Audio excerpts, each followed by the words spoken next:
Olá, irmãos e irmãs, a paz de nosso Senhor Jesus Cristo. Estou muito feliz aqui de gravar a segunda resposta para Silas Malafaia. Muitas pessoas compartilhou o primeiro vídeo, a primeira resposta que dei para o Silas. Agradeço a todos vocês por terem compartilhado. Muita gente gostou, muitas pessoas veio elogiar, graças a Deus. E nós vamos aqui para a segunda parte. Vai ter várias, né? Porque foram muitas acusações que ele fez. Então aqui vamos escutar a segunda acusação que Silas falou, né? Ele tentou atingir a intercessão dos santos e ele usou uma passagem bíblica, lógico, distorcendo o verdadeiro sentido dela, para poder negar a doutrina da intercessão dos santos. Então, vamos agora escutar o que Silas falou e logo em seguida darei a resposta. Escute aí. Eu vou usar a Bíblia da Igreja Católica, tá ok? Tô aqui, eles estão vendo, edições Loyola e edições Paulina. 1 Timóteo 2,5, toda a Bíblia evangélica, a Bíblia não é dos católicos nem dos evangélicos, é a revelação de Deus e vem da tradução dos originais. 1 Timóteo 2,5 diz assim: há um só Deus e um só mediador entre Deus e o homem, Jesus Cristo. A Igreja Católica proclama Maria como medianeira também para ajudar. Vamos aqui, irmãos e irmãs, então responder a esse ataque de Silas Malafaia para tentar negar a intercessão dos santos. Bom, ele apresentou 1 Timóteo capítulo 2, versículo 5. Só que para que nós possamos entender 1 Timóteo capítulo 2, versículo 5, nós temos que ler 1 Timóteo capítulo 2, no versículo 6. Ou seja, não devemos pegar essa passagem fora do contexto, certo? Para que nós não possamos cair em erro, ou seja, em contradição. Certo? Vamos aqui, então, ler o versículo 6 de 1 Timóteo capítulo 2, que diz que se entregou como resgate por todos, tal é o fato atestado em seu tempo. O versículo 6, ele nos mostra o verdadeiro sentido do versículo 5. Quando se trata do único mediador, fala da salvação. Tanto que se utiliza a palavra homem no final do versículo 5. Certo? Por que utiliza? Porque isso se refere à salvação. Porque somente Jesus Cristo poderia morrer por cada um de nós na cruz, em resgate da humanidade. Como sabemos que a Bíblia não pode ser contraditória, porque ela é a palavra de Deus, lá em 1 Timóteo ainda, no mesmo capítulo, só que no versículo 1, a Bíblia nos diz: acima de tudo, recomendo que façam preces, orações, súplicas, ações de graças por todos os homens. Ou seja, aqui no versículo 1 desse capítulo 2 de 1 Timóteo, nos convoca a orarmos uns pelos outros, ou seja, a rezarmos uns pelos outros. Então a Bíblia ela não é contraditória. Se no versículo 5 falasse da forma que o Silas interpretou, a Bíblia estava se contradizendo. Porque uma hora ela diz para a gente sermos intercessores uns dos outros. E outra hora ela proíbe isso, porque somente Jesus Cristo pode ser o mediador. Lógico que essa interpretação protestante está errada, porque nós sabemos que a Bíblia não é contraditória. Portanto, a exclusividade da mediação de Cristo refere-se à justificação dos homens, e não à questão das orações. Desta forma, o contexto nos mostra que a interpretação do Silas está errada. O texto de 1 Timóteo 2,5, dentro do seu contexto, não oferece qualquer obstáculo à doutrina da intercessão dos santos. Que isso fique bem claro. Mas aí os protestantes não sossegam e vão tentar negar a intercessão dos santos usando outra passagem bíblica ao pé da letra, que se encontra em Eclesiastes capítulo 9, do versículo 5 ao 6. Eles, usando essa passagem, eles querem nos mostrar que os santos estão inconscientes, ou seja, todos que morreram estão inconscientes. Bom, a questão é que os versículos citados do Eclesiastes não fazem referência a um estado mental dos mortos, mas sim ao infortúnio espiritual que se encontram por causa do lugar onde estão. Os mortos, os quais os textos se referem, são aqueles que morreram na inimizade de Deus, e não qualquer pessoa que morreu. Vejamos os versículos aqui de Provérbios, certo? Vamos aqui em Provérbios capítulo 9, no versículo 18, que diz assim: ignora ele que ali há sombras e que os convidados da senhora loucura jazem nas profundezas da região dos mortos. Está escrito em Provérbios capítulo 9, versículo 18. Em Provérbios capítulo 15, versículo 24, diz assim: o sábio escala o caminho da vida para evitar a descida à montanha, a morada dos mortos. Provérbios 15, 24 diz aqui: Provérbios 15, 24, gente, está mostrando que a diferença da morada dos mortos e da morada dos santos. Veja que ele diz que o sábio, ele escala o caminho da vida para evitar a descida à morada dos mortos. Então, Eclesiastes capítulo 9, do versículo 5 ao 6, fala do infortúnio das almas, ou seja, da morada dos mortos, e não de todas as pessoas que morreram, certo? A gente pode perceber que os santos, os que acreditaram em Jesus Cristo, obedeceram Jesus Cristo em vida aqui nessa terra, eles nunca vão morrer, jamais morrerão, jamais serão considerados como mortos, certo? João capítulo 11, do versículo 25 ao 26, nos mostra claramente isso. E aqui detona com qualquer argumento protestante de falar que nós invocamos os mortos. Mentira, porque os santos eles não estão mortos. Então nós não invocamos os mortos, não evocamos os mortos, certo? Leia aí na sua Bíblia João capítulo 11, versículo do 25 ao 26. Aqui diz assim: Disse-lhe Jesus: Eu sou a ressurreição e a vida. Aquele que crê em mim, ainda que esteja morto, viverá. E todo aquele que vive e crê em mim, jamais morrerá. Crês nisso? Então a gente viu aqui que os santos não estão mortos, né? A gente pode ver aqui outras passagens bíblicas, como Mateus capítulo 22, no versículo 32, que diz assim: Eu sou o Deus de Abraão, o Deus de Isaac e o Deus de Jacó. Ora, ele não é Deus dos mortos, mas Deus dos vivos. Outra passagem também, 1 Coríntios capítulo 15, do versículo 16 ao 17, diz assim: Pois se os mortos não ressuscitam, também Cristo não ressuscitou. E se Cristo não ressuscitou, é inútil a vossa fé, e ainda estáis em vossos pecados.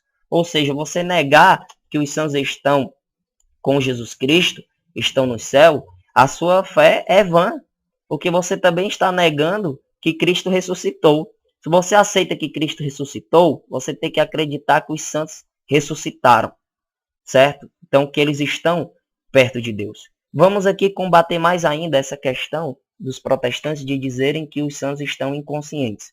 A gente pode voltar lá para Gênesis, começo das Sagradas Escrituras, capítulo 4, versículo 10, quando Deus chegou para Caim e disse assim: Que fizeste? Eis que a voz do sangue do teu irmão clama por mim desde a terra. Sabemos que Caim matou Abel, e Deus aqui falou aqui para Caim que a voz de Abel clamava por justiça.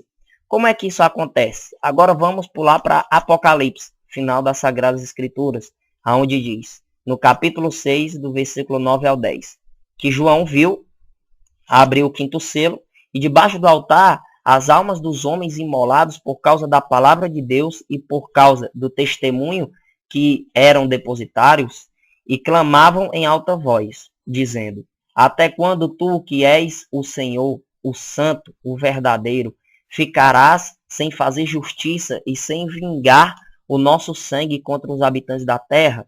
Veja que aqui os santos, ou seja, aqui fala dos mártires, né? Estão completamente conscientes, certo? A gente pode entender, gente, que os santos verdadeiramente estão conscientes, também lendo a passagem de Hebreus capítulo 9, versículo 27. Lá está escrito: Como está determinado que os homens morram uma só vez, e logo em seguida vem o juízo. Hebreus capítulo 9, versículo 27 fala isso. Aqui mais uma passagem que nos mostra claramente que os santos estão sim conscientes. Paulo também nos ensina em 2 Coríntios capítulo 5, no versículo 8, da seguinte maneira ele diz: Estamos, repito, cheios de confiança, preferindo ausentar-nos deste corpo para ir habitar junto do Senhor.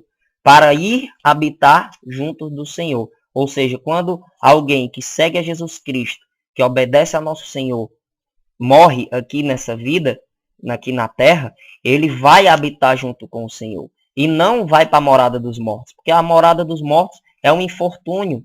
Ou seja, é um infortúnio daqueles que não obedeceram a nosso Senhor, que não seguiam a nosso Senhor. E a gente já provou isso na Bíblia, usando a passagem de João, capítulo 11, do versículo 25 ao 26, que os santos não estão mortos, e sim vivos, certo? A Bíblia também nos ensina que após a morte, os homens serão como os anjos. Mateus, capítulo 22, no versículo 30, fala isso. Lucas, capítulo 20, no versículo 36. Aí a gente pergunta: Qual é a função dos anjos?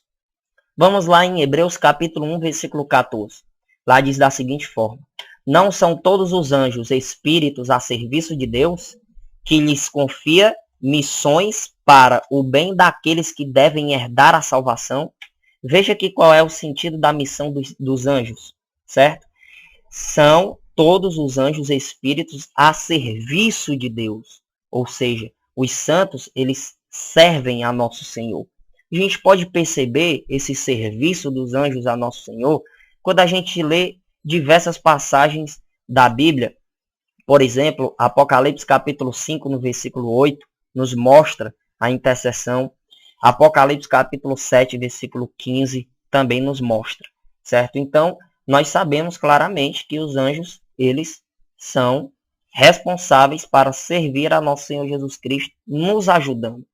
E a gente pode ver também no livro de Daniel um exemplo fantástico. Vamos lá em Daniel capítulo 10, no versículo 12 ao 13. Olha o que diz lá.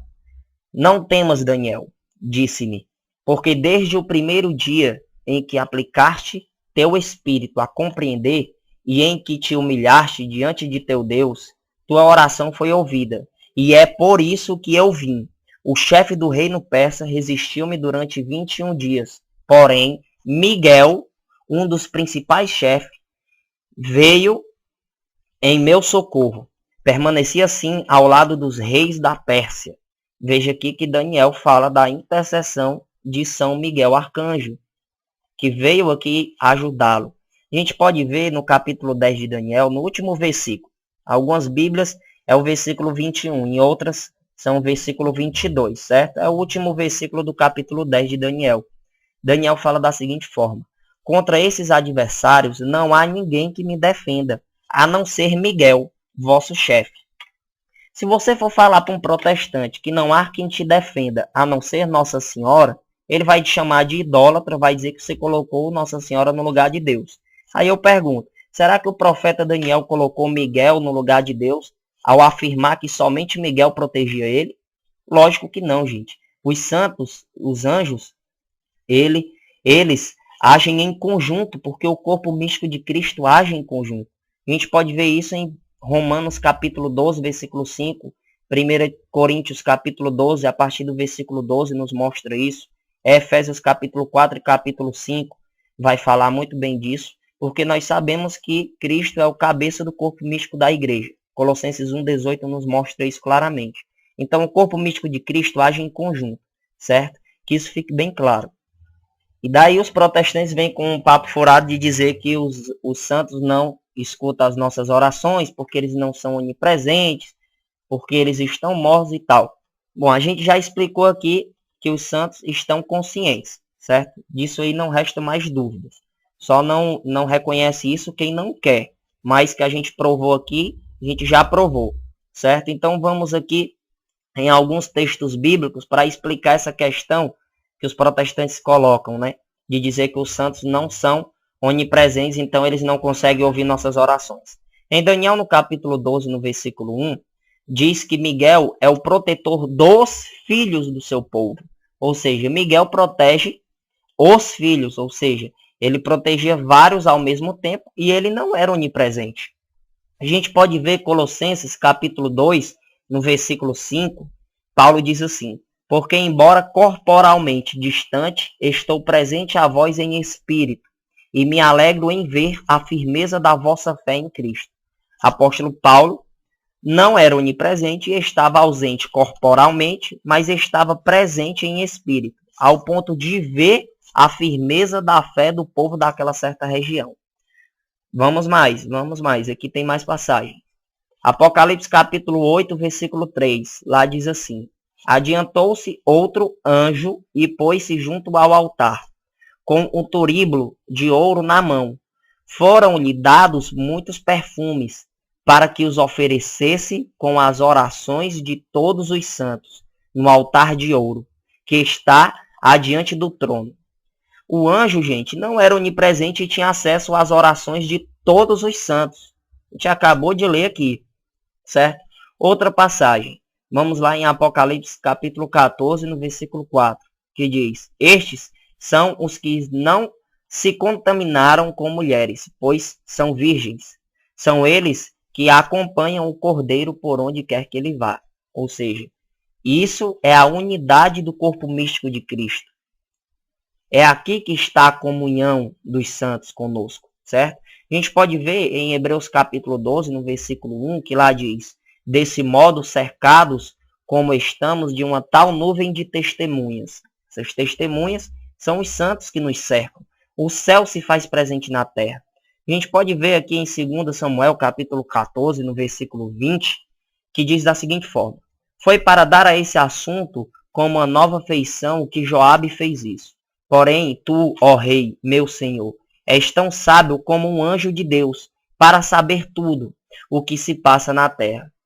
Aqui fala que um anjo, ele sabe tudo o que se passa na terra, certo?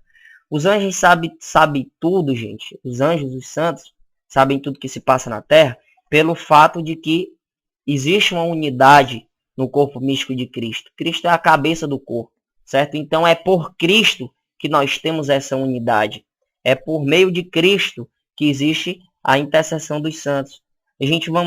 Nós vamos ler aqui a passagem de Efésios capítulo 1, do versículo 9 ao 10, que diz assim: ele nos manifestou o misterioso desígnio de sua vontade, que em sua benevolência formara desde sempre para realizá-lo na plenitude dos tempos, desígnio de reunir em Cristo todas as coisas, as que estão nos céus e as que estão na terra. Então é em Cristo que existe essa unidade, essa comunhão dos santos, que nós acreditamos. Então, quando eu peço a intercessão de um santo, peço para que ele reze por mim, pedindo a Deus em nome de Jesus. Então, existe essa unidade, certo? Entre aquilo que está no céu e aquilo que está na terra. Ou seja, entre os santos e nós. Os santos que habitam hoje no céu e nós que estamos aqui na terra, caminhando para a salvação eterna. Então, Silas, a sua interpretação de 1 Timóteo capítulo 2, versículo 5, é altamente errada, porque nós acabamos de ver que os anjos intercedem por nós. Os anjos nos ajudam a chegarmos a Jesus Cristo, assim como os santos também. Nós mostramos aqui que você está completamente errado. Nós católicos te mostramos isso, certo? Então, assim, nós temos que confiar na Santa Madre Igreja, que ensina a verdade. Então, assim, a Bíblia, ela nos mostra claramente a intercessão dos santos. Então, que isso fique bem claro. Eu agradeço a todos que tiveram a paciência de ouvir. Que Deus os abençoe. E peço para o Silas, por favor, parar de acusar a igreja e estudar um pouco mais a doutrina da Igreja Católica. E parar de pegar passagens ao pé da letra. Então, tenham cuidado, irmãos, porque até Satanás usou a Bíblia para tentar desviar nosso Senhor Jesus Cristo. Se nós formos ler Mateus capítulo 4, na tentação, né, que ele tentou Jesus Cristo, tentou desviar Jesus Cristo da verdade, ele usou uma passagem bíblica. Então tenha cuidado, porque existem pessoas que usam passagens bíblicas para tentar te afastar da verdade, usando a passagem bíblica, lógico, de forma errada, certo? Então assim, para todas essas acusações protestantes tem uma resposta. Então essa foi mais uma em relação à intercessão dos santos. Que Deus os abençoe. Amém.